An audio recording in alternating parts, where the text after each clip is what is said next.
My name is David Streight. I'm Executive Director of the Center for Spiritual and Ethical Education. And I'm doing this presentation at SAIS with Matt Gossage. Here's a photo of Matt. Matt is head of school at Cannon School in Concord, North Carolina.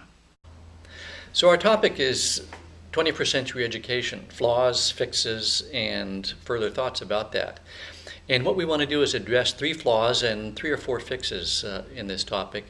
And the flaws really tend to be important, but the fixes we think are even more important. The flaws entail things like, what's the purpose of education in the first place?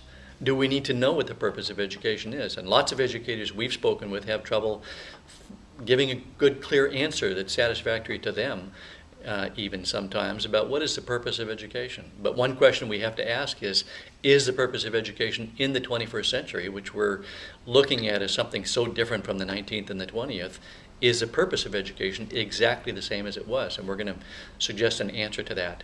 We're also going to wonder about how well lists of skills and competencies are woven into particular school mission statements. If you have a school with a mission statement and you care about 21st century education, it's really important that your 21st century education goals and objectives fit perfectly together with your mission statement.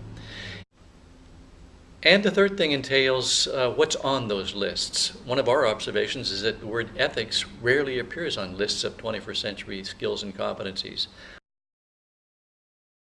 Almost as if that's something that we mastered in the 20th century and don't need to worry about it anymore. We want to come back to that because we think that's an important thing. And the case we want to make is that there are components to education, to life, to people growing into healthy human beings that are so important that unless they are taken into consideration in whatever 21st century objectives we have, we're not going to be as successful as we should be. And I think we'll offer a good case for why this is so. We're going to introduce to you the acronym PARC, P-A-R-C. P stands for purpose, and we're going to come back to that more at length in the presentation itself. But I want to say a couple things about the A, R, and the C here.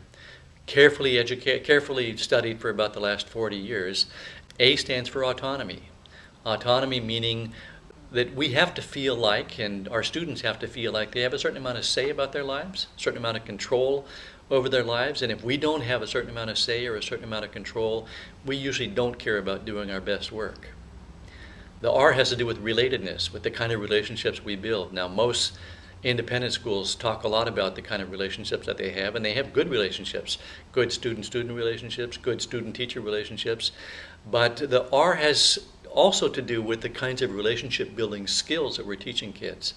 And it'll have a lot to do with how successful we're going to be with our 21st century goals and competencies. And the C stands for competence. Competence, another word for mastery. Mastery, competence. What that really means is that we have to feel like we're ultimately challenged to really feel like we're learning, like we're living a worthwhile life, and so forth.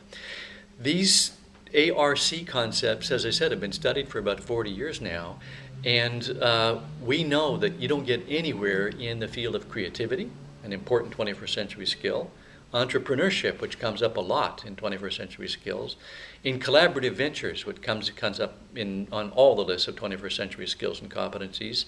We really don't get anywhere in those near where we could anyway, without really incorporating those concepts into them. But one of the things we also know as educators is that even good, solid academic learning doesn't take place in schools where kids don't feel like they have some kind of say, like they have some kind of opportunity to interact with people that they like, people that are easy to get along with, people that they're forming relationships with, and if they don't feel like they're learning appropriately.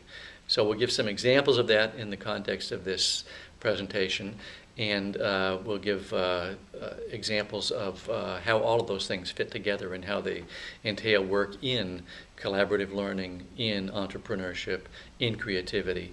But the one piece that we need to be aware of also is, what about ethical life? That's the work we do at CSEE.